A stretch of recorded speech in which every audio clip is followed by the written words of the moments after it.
اللہ اللہ اللہ اللہ اللہ اللہ۔ الحمد للہ الحمد للہ وکفا وسلام علی عبادہ الذین اصطفى اما بعد اعوذ باللہ من الشیطان الرجیم بسم اللہ الرحمن الرحیم ان الصلاة تنہی عن الفحشاء والمنکر ولذکر اللہ اکبر۔ وقال اللہ تبارک وتعالی اقیموا الصلاة،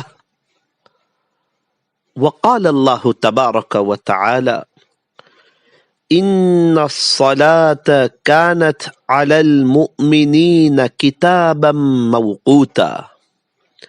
صدق اللہ العظیم۔ وقال رسول اللہ صلی اللہ علیہ وسلم الصلاة عماد الدین۔ وصدق رسوله النبی الکریم ونحن على ذلك لمن الشاہدین والشاکرین والحمد للہ رب العالمین۔ پھول ہے گلاب کا، پھول ہے گلاب کا، کلی کس کام کی؟ جو نماز نہیں پڑھے اس کی زندگی بھی کیا کام کی؟ نماز سے مت کہو کہ مجھے کام ہے، کام سے کہو کہ مجھے نماز پڑھنی ہے۔ محبت سے درود پاک پڑھ لیجئے۔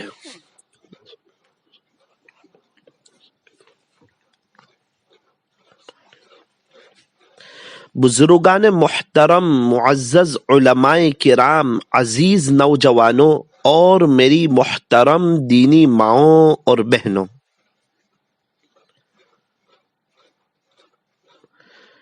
جو شخص اپنی آخرت کو سنوار لیتا ہے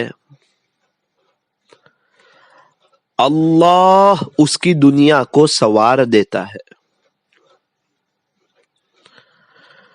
اور جو شخص اپنے اعمال کو سنوار لیتا ہے اللہ اس کے حالات کو سنوار دیتا ہے، اور جو شخص اپنے اللہ سے صلح کر لیتا ہے اللہ اس کے اور مخلوق کے درمیان صلح کر دیتا ہے۔ ہم میں سے ہر ایک شخص کی چاہت یہ ہے کہ ہمارے حالات بہتر ہو جائے، درست ہو جائے، تکلیفیں دور ہو جاوے، زندگی گزارنے میں مزہ آ جاوے۔ وہ کیا کرے؟ فرمایا کہ وہ اعمال کو سنوار لے، عمل پہ لگ جائے، اخلاص والے اعمال کریں، اللہ کو راضی کرنے کے لیے نیک اعمال کرتا رہے۔ تو نیک اعمال کرتے کرتے کرتے ایک وقت آئے گا اللہ تعالی حالات کو درست فرما دیں گے۔ جو شخص اپنے اعمال کو سنوار لیتا ہے اللہ اس کے حالات کو سنوار دیتا ہے۔ ہر بندہ چاہتا ہے کہ میرے حالات سنور جائیں، اعمال سنوارو حالات سنور جائیں گے۔ ہر بندہ چاہتا ہے کہ میری دنیا بھی بن جاوے، فرمایا آخرت بنا لو اللہ دنیا بنا دے گا۔ جو شخص اپنی آخرت کو سنوار لیتا ہے اللہ اس کی دنیا کو سنوار دیتا ہے۔ ہم میں سے ہر ایک آدمی چاہتا ہے کہ میرے سے ہر کوئی تقریباً خوش ہو جاوے۔ مخلوق جو ہیں، رشتہ دار، دوست، احباب، ملنے جلنے والے، سب میرے سے راضی ہو جاوے۔ کوئی عمل ہے؟ فرمایا ہاں، آپ اللہ کو راضی کر لو اللہ سب کو آپ سے راضی کر دے گا۔ اللہ سے صلح کر لو، اللہ کو ناراض نہ کرو، گناہ نہ کرو، نمازیں نہ چھوڑو، آپ اللہ سے صلح کر لو، اللہ مخلوق کے ساتھ آپ کی صلح کر دے گا۔ تو گزشتہ کل اس عنوان پہ بات ہوئی تھی کہ حالات سنوارو، حالات سنوارنے کے لیے کیا کرو؟ اعمال سنوار لو، حالات سنور جائیں گے۔ آج کی مجلس میں ہمیں یہ بات سمجھنی ہے کہ جو شخص اپنی آخرت کو سنوار لیتا ہے اللہ اس کی دنیا کو سنوار دیتا ہے۔ بھینس خریدی جاتی ہے دودھ کے لیے نہ کہ گوبر کے لیے۔ کوئی آدمی بھینس کو گوبر کے لیے خریدتا ہے کیا؟ نہ نہ نہ نہ، بھینس تو خریدی جاتی ہے دودھ کے لیے، گوبر آ جاتا ہے فری میں۔ یوں فرمایا کہ یہ دودھ آخرت ہے، یہ دودھ اللہ کا دین ہے، اللہ کے دین کو لے لو تو یہ دنیا جو گوبر ہے یہ آپ کے قدموں میں آ جائے گی، عافیت کے ساتھ آ جائے گی، برکتوں کے ساتھ آ جائے گی، رحمتوں کے ساتھ آ جائے گی، چین سکون کے ساتھ آ جائے گی، ڈاکٹروں اور عاملوں کے چکروں سے بچتی بچتی آ جائے گی، اطمینان کے ساتھ آئے گی، بیوی بچوں کو آنکھوں کی ٹھنڈک بناتے ہوئے آئے گی، گھر میں سکون لاتے ہوئے آئے گی۔ کب؟ فرمایا کہ جب آخرت سنوار لی جائے، جب آخرت کو سامنے رکھ کر کے اپنی زندگی گزاری جائے، جب گناہوں سے بچا جائے۔ تو جو شخص اپنی آخرت کو سنوار لیتا ہے اللہ اس کی دنیا کو سنوار دیتا ہے۔ بھینس کی بات آئی تو دو چار باتیں عرض کروں، ذرا دھیان سے سنیں، میرے رب کی قدرت تو دیکھیں۔ بھینس انتہائی کالے رنگ کی، چارہ کھاتی ہے ہرے رنگ کا۔ بھینس کالے رنگ کی، چارہ ہرے رنگ کا، تو دودھ فرمایا کہ انتہائی سفید۔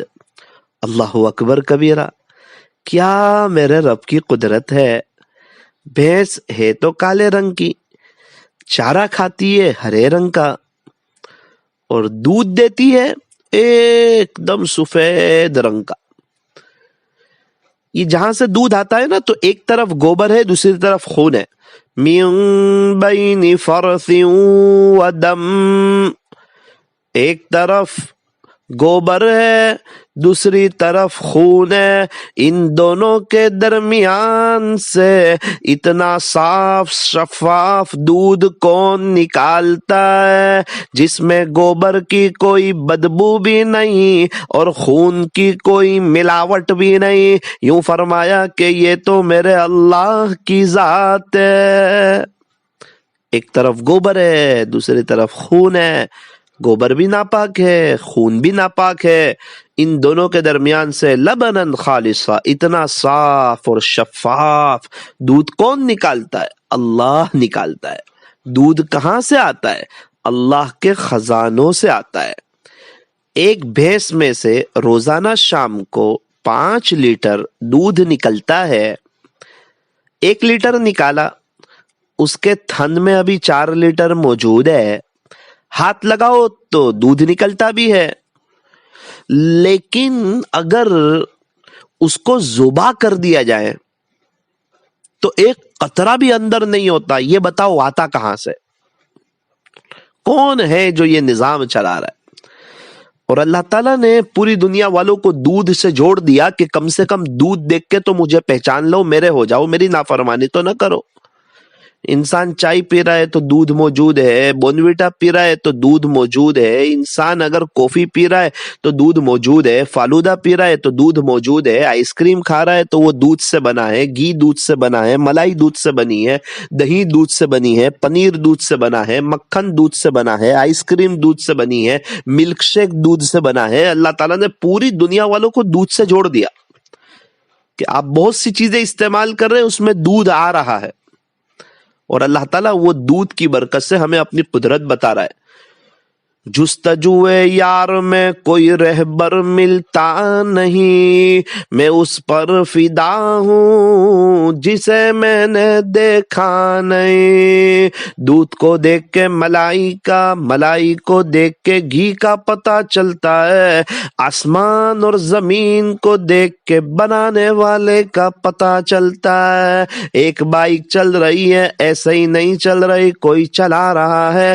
ایک کار چل رہی رہی ہے ایسے ہی نہیں چل رہی، کوئی چلا رہا ہے. ایک ٹرین چل رہی ہے ایسے ہی نہیں چل رہی، کوئی چلا رہا ہے. اتنی بڑی دنیا ہے، کبھی گرمی کبھی سردی، کبھی بارش کبھی دن کبھی رات، کہیں شادی کہیں موت میت. یہ سارا نظام ایسے ہی نہیں چل رہا ہے، کوئی چلا رہا ہے. وہ کون ہے؟ وہ میرا اللہ ہے. ہمیں پیدا کس نے کیا؟ اللہ نے پیدا کیا. اللہ الذی خلقکم، اللہ وہ ذات ہے جس نے تمہیں پیدا کیا. اللہ اکبر. اللہ تعالیٰ نے ہمیں ایک ناپاک قطرے سے پیدا کیا. انسان کو کوئی اچھی چیز بنانی ہو نا تو مٹیریل اچھا چاہیے. چائے پتی جتنی اچھی ہوگی اتنی چائے اچھی بنے گی، اور دورا جتنا اچھا ہوگا اتنا کپڑا اچھا بنے گا. اس سے پتا چلا کہ مٹیریل اچھا ہوگا تو چیز اچھی بنے گی. اللہ تعالیٰ کو حضرت انسان کو بنانا ہے اور مٹیریل میں ناپاک قطرہ استعمال کر رہے. یہ میرے رب کی قدرت ہے. اللہ تعالیٰ بڑی طاقت والا ہے. ایک ناپاک قطرہ استعمال کیا اور اس سے حضرت انسان کو بنا دیا. اندھیرے میں تو چائے بھی نہیں بنتی، اور اللہ تعالیٰ ماں کے پیٹ میں کئی اندھیری کوٹھڑیوں میں ہاتھ بھی بنا رہے، پیر بھی بنا رہے، کان بھی بنا رہے، ناک بھی بنا رہے، زبان بھی بنا رہے، دل دماغ بھی بنا رہے، اور اپنی قدرت بتا رہے. اور ساری دنیا کے ڈاکٹر، انجینئر، وکیل، پروفیسر، لوئر، علماء، اللہ والے، ٹیکنالوجی کے ماہرین سب مل کر کے ایک مچھر نہیں بنا سکتے. یہ دنیا والوں کی طاقت. اور اللہ تعالیٰ ماں کے پیٹ میں کئی اندھیری کوٹھڑیوں میں ہر ایک کی فنگر پرنٹ بھی الگ الگ بناتا ہے. یہ میرے رب کی طاقت ہے. اللہ تعالیٰ بڑی طاقت والے. اللہ بڑے ہیں، سب بڑوں سے بڑا ہے، اللہ سب سے بڑا ہے. انسان کسی کو بڑا سمجھتا ہے نا تو اس کا ادب کرتا ہے، اس کی بات مانتا ہے، اس کی نافرمانی نہیں کرتا. مرید شیخ کو بڑا سمجھتا ہے تو شیخ کی بات مانتا ہے. شاگرد استاد کو بڑا سمجھتا ہے تو استاد کی بات مانتا ہے. ملازم سیٹ کو بڑا سمجھتا ہے تو سیٹ کی بات مانتا ہے. مقتدی امام کو بڑا سمجھتا ہے تو امام کی بات مانتا ہے. بیٹا باپ کو بڑا سمجھتا ہے تو باپ کی بات مانتا ہے. اسٹوڈنٹ سر کو بڑا سمجھتا ہے تو سر کی بات مانتا ہے. اس سے پتا چلا کہ انسان جس کو اپنا بڑا سمجھتا ہے نا اس کی بات کو مانتا ہے. سب بڑوں سے بڑا ہے، اللہ سب سے بڑا ہے. جب انسان کو یہ استحضار ہو جائے نا کہ اللہ بڑا ہے، پھر انسان اللہ کو یاد کرتا ہے، پھر انسان اللہ کی بات کو مانتا ہے، پھر انسان گناہ نہیں کرتا، پھر پیارے نبی کے طریقوں پر چلتا ہے، اللہ کے حکموں پہ آ جاتا ہے، اپنی آخرت کو بنا لیتا ہے، دنیا کی محبت کو دل سے نکال دیتا ہے، پھر غیروں کی نقل نہیں اتارتا، پھر حضرت محمد الرسول اللہ صلی اللہ علیہ وسلم کی نقل اتارتا ہے. جب انسان اللہ کو بڑا سمجھتا ہے نا پھر اللہ کی بات کو مانتا ہے. تو میری دینی ماؤں بہنوں، بات یہاں سے چلی تھی کہ اللہ تبارک و تعالیٰ نے سب کو دودھ سے جوڑ دیا. کوئی بھی انسان بھینس خریدتا ہے دودھ کے لیے نہ کہ گوبر کے لیے. گوبر فری میں آتا ہے. یہ دودھ اللہ کا دین ہے، اللہ کے دین کو لے لو. یہ دنیا جو گوبر ہے نا یہ قدموں میں آئے گی. اب ہم میں سے ہر آدمی چاہتا ہے کہ ہماری آخرت بن جاوے، ہماری آخرت سور جاوے، ہماری آخرت بیسٹ ہو جاوے، آخرت بن جاوے. اس کے لیے کیا کرے؟ فرمایا کہ بنیادی طور پہ اپنی نماز بنا لو، اپنی نماز کو سنوار لو. نماز بنتی ہے آخرت بن جاتی ہے، نماز بگڑ جاتی ہے آخرت بگڑ جاتی ہے. نماز بنتی ہے زندگی بن جاتی ہے، نماز بگڑ جاتی ہے زندگی بگڑ جاتی ہے. ماشاء اللہ ہم لوگ مسلمان ہیں، ایمان والے، کلمہ پڑھنے والے، نماز پڑھتے تو ہے، اس کو تھوڑا سا فوکس کریں، اس کو اہمیت دیں، خشوع اور خضوع کے ساتھ پڑھیں، دھیان کے ساتھ پڑھیں، کوالٹی والی پڑھیں، اللہ کو پسند آ جائے ایسی پڑھیں. اٹھک بیٹھک نہ کریں، صرف حاضری نہ پرائیں، دل کی حاضری کے ساتھ. اللہ مجھے دیکھ رہے ہیں، میں اللہ کے سامنے کھڑا ہوں، یہ نماز مجھے کام آئے گی، یہ نماز کی برکت سے اللہ تعالیٰ میرے مسئلے حل کر دیں گے، میری دنیا آخرت بنا دیں گے. اس کے لیے سب سے پہلے وضو اچھا کرے. یوں فرمایا کہ جس کا وضو اچھا اس کی نماز اچھی، جس کی نماز اچھی اس کی زندگی اچھی، جس کی زندگی اچھی اس کی موت اچھی. میں نماز ہے، کیونکہ نماز کی ایک تاثیر ہے. نماز بے حیائی اور برائی کے کاموں سے بچا لیتی ہے. اب ہم نماز بھی پڑھے بے حیائی کے کام بھی کریں، نماز بھی پڑھے برائی کے کام بھی کریں، نماز بھی پڑھے بد نظری بھی کریں، نماز بھی پڑھے جھوٹ بھی بولے، اس کا مطلب یہ ہے کہ ہماری نماز صحیح نہیں ہے۔ ورنہ اللہ کا قرآن تو ایک دم سچا ہے، اگر ہماری نماز جاندار ہو جائے تو یہ نماز ہم کو بے حیائی برائی کے کاموں سے بچا لے گی، اسی نماز کی برکت سے ہم کو تقویٰ مل جائے گا، اللہ مل جائے گا۔ نماز بنے گی تو زندگی بنے گی، نماز بگڑے گی تو زندگی بگڑ جائے گی۔ اسی لیے نماز کو اوپر فوکس کرنا ہے، دھیان کے ساتھ پڑھنا ہے، لمبی نماز پڑھنی ہے۔ یوں فرمایا کہ جس کا وضو اچھا اس کی نماز اچھی، جس کی نماز اچھی اس کی زندگی اچھی، جس کی زندگی اچھی اس کی موت اچھی۔ اللہ کرے کہ ہم لوگ نمازوں کو اہمیت دیں، وضو اچھا کریں، کم پانی کا استعمال کریں، مسواک کا اہتمام کریں۔ مسواک کے ساتھ پڑھے جانے والی نماز 70 گنا زیادہ ثواب بڑھ جاتا ہے۔ اللہ اکبر کبیرہ، 70 گنا ثواب بڑھ جاتا ہے اگر نماز میں مسواک کیا جائے، وضو میں۔ قال رسول اللہ صلی اللہ علیہ وسلم، تاجدار مدینہ حضرت محمد الرسول اللہ صلی اللہ علیہ وسلم نے ارشاد فرمایا کہ مسواک کا کرنا یہ تو سنت ہے، بلکہ 4 چیزیں تمام رسولوں کی سنت ہے، اس میں سے ایک مسواک بھی ہے۔ ہمارے پاس 20,000 روپے والا موبائل تو ہوتا ہے لیکن 20 روپے والا مسواک نہیں ہوتا، یہ افسوس کی بات ہے۔ اس لیے نیت کرو کہ انشاءاللہ آپ کے بعد ہم ہر نماز مسواک کے ساتھ پڑھیں گے، انشاءاللہ اول وقت پڑھیں گے، لمبی پڑھیں گے، کوالٹی والی پڑھیں گے۔ چہرہ دھوئے اس وقت تصور کرے چہرے سے جو گناہ کیے تھے وہ دھل رہے ہیں، وہ نکل رہے ہیں۔ ہاتھ دھوئے اس وقت خیال کرے کہ ہاتھوں سے جو گناہ کیے وہ نکل رہے ہیں۔ سر کا مسح کرے اس وقت گمان کرے کہ جو سر سے غلط سوچا وہ نکل رہا ہے۔ پیر دھوئے اس وقت گمان کرے کہ پیر سے جو گناہ کیے ہیں وہ نکل رہے ہیں۔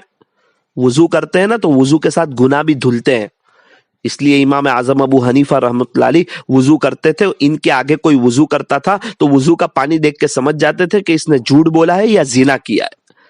اللہ تعالیٰ نے ان کو فراست دی تھی، پھر انہوں نے اللہ تعالیٰ سے تقریباً دعا کی کہ اللہ کرے کہ یہ کیفیت ختم ہو جاوے تاکہ کسی کے عیب پتہ نہ چلے، عیبوں کا پتہ نہ چلے۔ تو وضو بہت بڑی چیز ہے، وضو بہت بڑی طاقت ہے، وضو کرنے سے انسان فریش ہو جاتا ہے۔ ایک مرتبہ ہم لوگ بمبئی گئے تھے تو کافی لمبا سفر ہو گیا، تھکن ہو گئی، 7 گھنٹے لگ گئے، ٹریفک لگ گئی۔ ایک بزرگ کے ساتھ تھا میں، حضرت ہم لوگ وضو کرنے بیٹھے، حضرت نے کہا کہ بیٹا ابھی ہم وضو کریں گے نا تو ایک دم فریش ہو جائیں گے۔ میں نے کہا ایسا حضرت؟ تو کہا ہاں، وضو کی تاثیر ہے، وضو انسان کو فریش کر دیتا ہے۔ واقعتاً وضو کیا، ہم لوگ ایک دم فریش ہو گئے۔ ہمیشہ وضو کے ساتھ رہنا چاہیے، اور جو وضو کے ساتھ ہوتے ہیں نا بہت قوی امید ہے کہ انشاءاللہ اس کو موت کے وقت کلمہ ملے گا، اور جو باوضو رہتا ہے نا اللہ تعالیٰ اس کی روزی میں برکت دے دیتا ہے۔ باوضو رہنا یہ رزق کو کھینچتا ہے، اسی لیے جب بھی فارغ ہونے کے لیے جائے، جب بھی وضو ٹوٹے فوراً وضو کے ساتھ رہنا چاہیے، اور نماز کے اوپر فوکس کرنی چاہیے کہ 10-15 منٹ ہم نماز پڑھتے ہیں، کیوں نہ اس کو جاندار بنا لی جائے۔ ہر چیز کی اپنی ایک تاثیر ہوتی ہے، صدقہ کرنے سے اللہ کا غصہ ٹھنڈا ہو جاتا ہے، دعائیں کرنے سے بلائیں ٹل جاتی ہے۔ یوں فرمایا کہ نمازیں پڑھنے سے اللہ تعالیٰ بے حیائی اور برائی کے کاموں سے بچا لیتا ہے۔ اللہ کا قرآن کہتا ہے ان الصلاۃ تنہا عن الفحشاء والمنکر، بے شک نماز بے حیائی اور برائی کے کاموں سے روک دیتی ہے، شرط یہ کہ وہ نماز بن جائے، اللہ کے دھیان والی ہو جائے، ہمیں یہ استحضار ہو جائے کہ اللہ دیکھ رہا ہے۔ کوئی بہت بڑے بزرگ دیکھ رہے ہو تو انسان رکوع بھی اچھا کرتا ہے، سجدہ بھی اچھا کرتا ہے، نمازیں بھی اچھی پڑھتا ہے کہ حضرت دیکھ رہے ہیں کیا کہیں گے۔ او میرے عزیز، تو نماز پڑھتا ہے نا تو حضرت کا رب تیرے کو دیکھتا ہے۔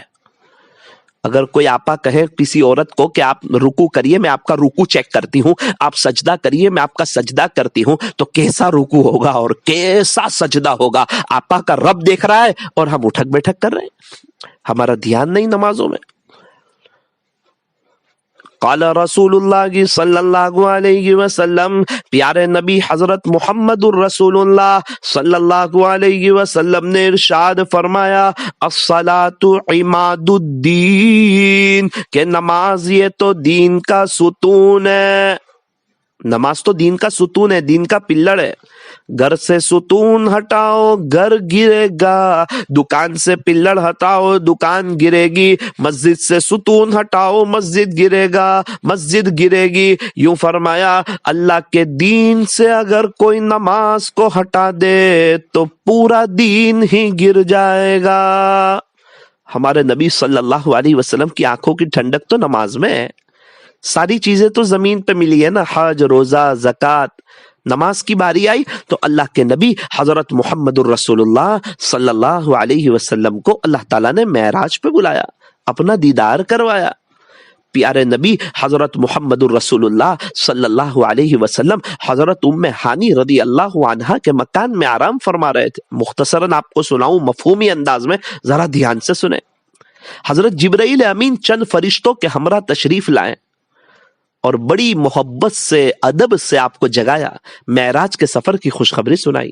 آپ وہاں سے اٹھے حتیم کعبہ میں تشریف لے گئے، وہاں آرام کرنے لگے. جبرائیل امین نے آپ کو دوبارہ اٹھایا، پھر آپ زمزم کے کنویں کے قریب پہنچے، آپ کو وہاں لٹا دیا گیا اور آپ کے سینے مبارک کو چاک کیا گیا، اس میں سے دل کو نکالا. جبرائیل امین جنت سے ایک تشت لائے تھے، پیالہ لائے تھے جو سونے کا بنا ہوا تھا. زمزم کے پانی سے آپ کے قلب اطہر کو دھویا گیا، دوبارہ آپ کے دل کو آپ کی جگہ رکھ کر سینے مبارک کو پیک کر دیا گیا. جبرائیل امین ایک سواری لائے تھے جس کا نام براق تھا، آپ اس پر سوار ہوئے. ایک روایت کے مطابق جبرائیل امین بھی آپ کے ساتھ سوار ہوئے اور یہ آپ کا سفر شروع ہوا. سب سے پہلا اسٹاپ ہوا مدینہ منورہ میں، یثرب میں. حضرت جبرائیل امین نے فرمایا پیارے نبی جی یہ 2 رکعت نفل ادا کر لیجئے، یہ آپ کی ہجرت کی جگہ ہے. آپ وہاں سے چلے تو دوسرا اسٹاپ ہوا طور سینا پر.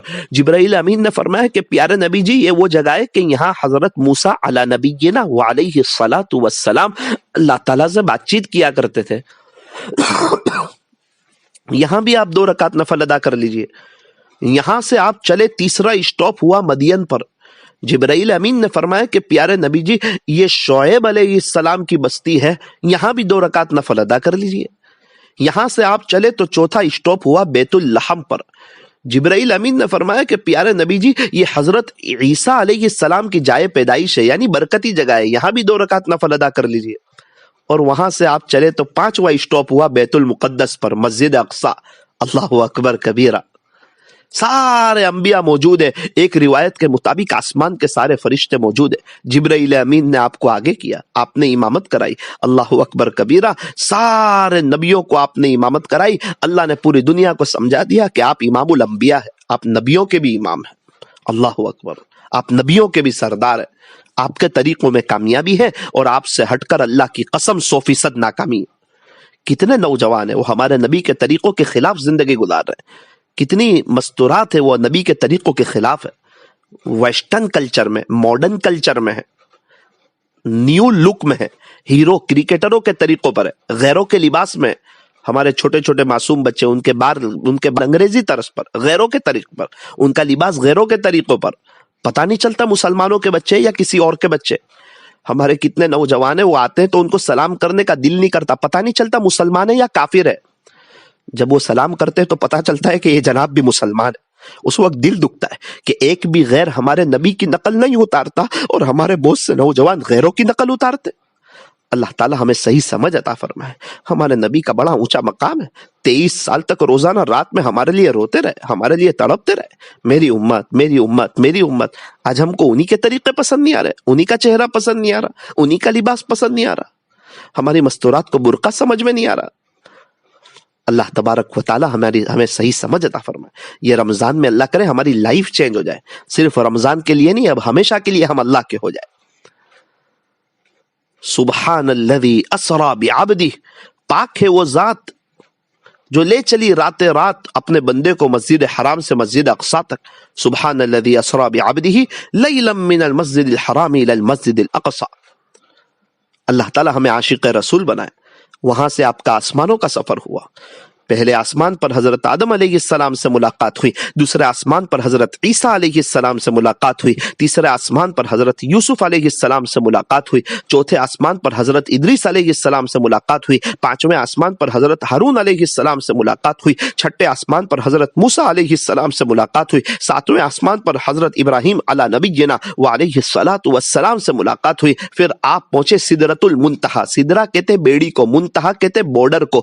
عرش کے فرشتے، اوپر کے فرشتے اللہ کے حکموں کو لے کے آتے سدرۃ المنتہا تک، اور جو نیچے کے فرشتے ہیں جو بندوں کے اعمال کو لے کے جاتے ہیں وہ بھی لے کے جاتے ہیں سدرۃ المنتہا تک۔ نیچے کے فرشتوں کی بارڈر سدرۃ المنتہا، اوپر کے فرشتوں کی بارڈر سدرۃ المنتہا، یہاں سے آگے کوئی جا نہیں سکتا۔ حضرت جبرائیل امین نے منع فرما دیا، خلاصہ یہ ہے کہ اس کے آگے میں نہیں آ سکتا، آپ چلے جائیے۔ پھر اللہ کے نبی کو اللہ تعالیٰ لے گئے، پتہ نہیں کیسے لے گئے، اللہ اکبر کبیرہ۔ وہ کیا بہترین سفر ہوگا، عجیب و غریب سفر ہوگا، کچھ ہی دیر میں اللہ سے ملاقات ہونے والی ہے۔ آپ پہنچے صریف الاقلام پر، اقلام قدرت کے چلنے کی جگہ جہاں تقدیر وغیرہ لکھی جاتی ہے۔ پھر وہاں سے آپ پہنچے عرش معلیٰ پر، جیسے ہی آپ نے قدم رکھا نا اللہ کے عرش پر، اللہ تعالیٰ نے سارے نورانی حجابات ہٹا لیے اور ہمارے نبی صلی اللہ علیہ وسلم نے اپنے اللہ کا دیدار کیا۔ وہ کیا منظر ہوگا جب اللہ کا دیدار کیا ہوگا۔ زلیخا کی سہیلیوں نے یوسف علیہ السلام کا دیدار کیا تھا تو اپنی انگلیاں ہی کاٹ دی تھی، یہاں تو ہمارے محبوب اللہ کا دیدار کر رہے ہیں، کیا کیفیت ہوگی۔ جب ریٹرن آ رہے تھے تو اللہ تعالیٰ نے تحفے میں، ہدیے میں، گفٹ میں نماز عطا فرمائی۔ بڑا آدمی جو بڑا ہوتا ہے نا وہ بڑا تحفہ دیا کرتا ہے، اور پیارے نبی صلی اللہ علیہ وسلم جب یہ نمازیں لے کر آئے تو صحابہ خوشیاں منانے لگے کہ اللہ سے لینے کا ذریعہ مل گیا۔ اور آج بہت سے لوگ نماز کو بوجھ سمجھتے ہیں، نماز بوجھ نہیں ہے، لیکن زندگی کے سارے بوجھوں کو ہلکا کر دیتی ہے نماز۔ پھول ہے گلاب کا، کلی کس کام کی، جو نماز نہیں پڑھے اس کی زندگی بھی کس کام کی۔ نماز سے مت کہو کہ مجھے کام ہے، کام سے کہو کہ مجھے نماز پڑھنی ہے۔ کعبۃ اللہ کا طواف کبھی رکتا ہے؟ کبھی نہیں رکتا۔ فرض نماز کھڑی ہوتی ہے، کعبۃ اللہ کا طواف رک جاتا ہے۔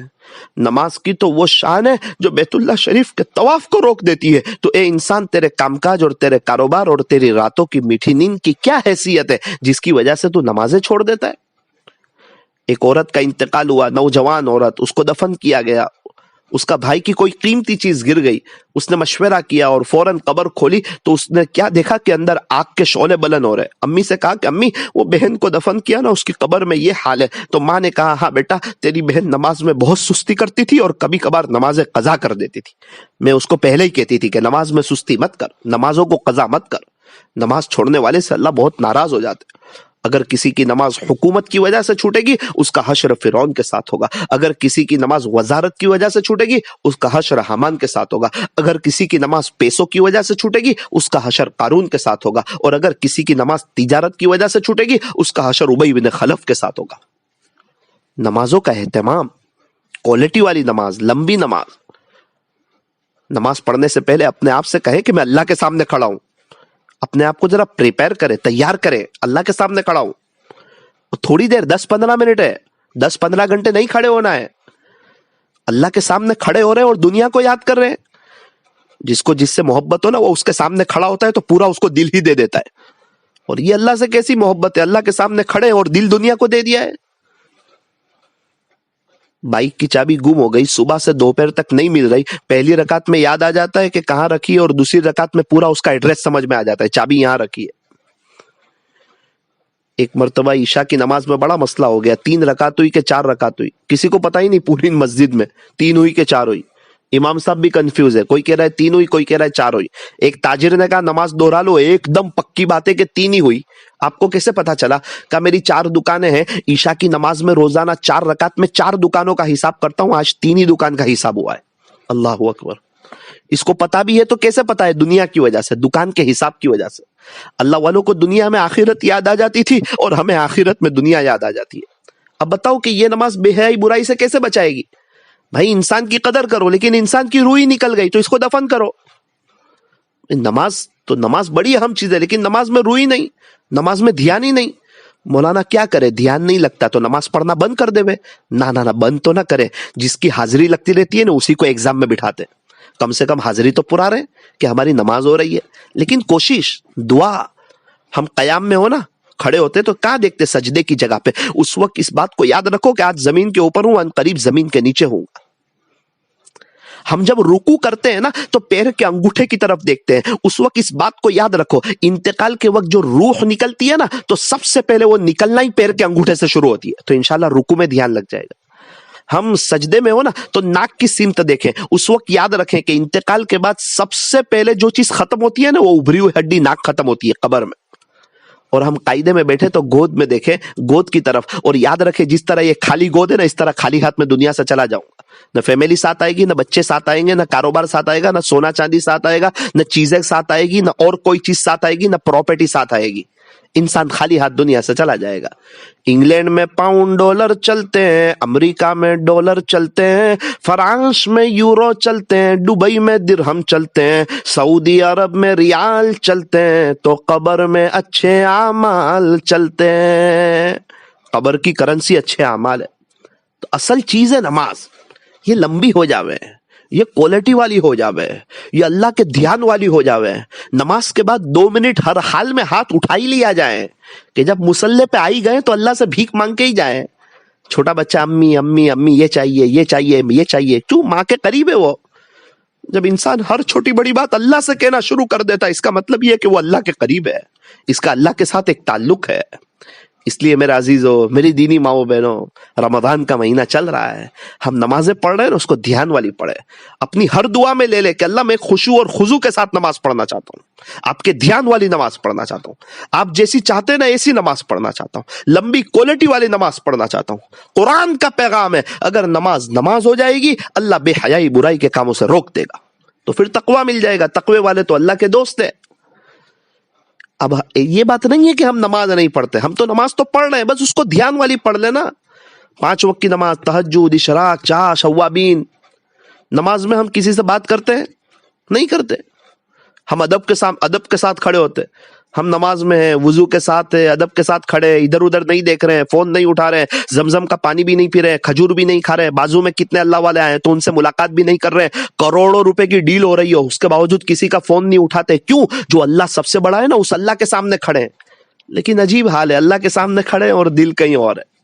اسی لیے یہ رمضان میں اس کی خوب پریکٹس کر لو اور پوری زندگی اس بات کا اہتمام کرو کہ انشاءاللہ نماز کو فوکس کریں گے. وضو میں کم پانی، مسواک کا اہتمام. وضو کر رہا ہوں تو میرے گناہ دھل رہے ہیں، اس کا استحضار.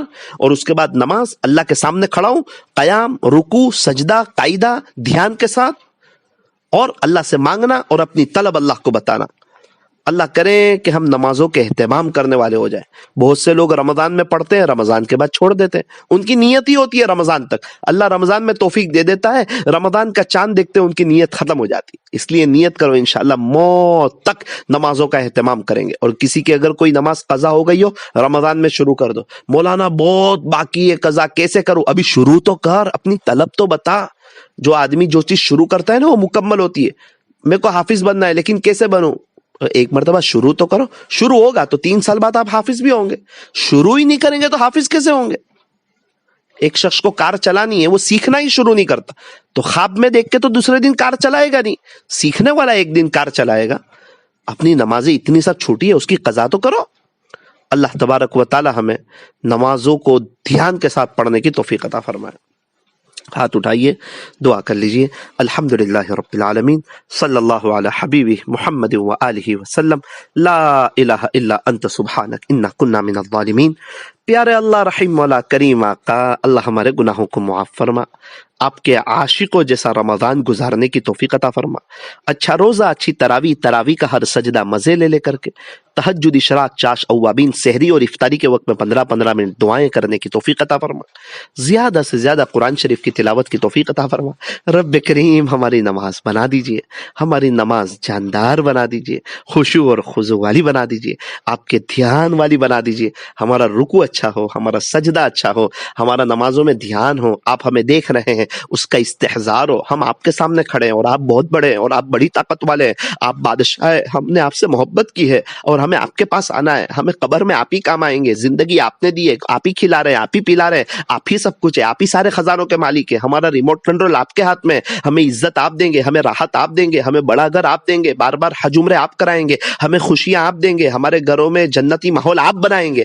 اللہ سب کچھ گفت آپ ہے، پھر ہم نماز میں آپ کے علاوہ کسی اور کے دھیان میں لگ جاتے ہیں۔ اللہ ہمیں صحیح سمجھ عطا فرما، نماز لمبی کوالٹی والی دھیان والی پڑھنے کی توفیق عطا فرما، نمازوں کے اہتمام کی توفیق عطا فرما، امت 100% نماز کی طرف آ جائے، اللہ اسے فیصلہ فرما، آج کی مجلس کی برکت سے ہماری نماز بنا دے، وضو میں کم پانی استعمال کرنے کی توفیق عطا فرما، مسواک کا اہتمام کرنے کی توفیق عطا فرما، یہ استحضار کے ساتھ کہ میرے گناہ دھل رہے اس طرح وضو کرنے کی توفیق عطا فرما۔ نماز میں کھڑے ہیں تو آپ دیکھ رہے ہیں، ہم قیام میں ہیں، سجدے کی جگہ دیکھیں تو اللہ ہم یوں سوچے آج زمین کے اوپر ہوں، ان قریب زمین کے نیچے ہوں گا۔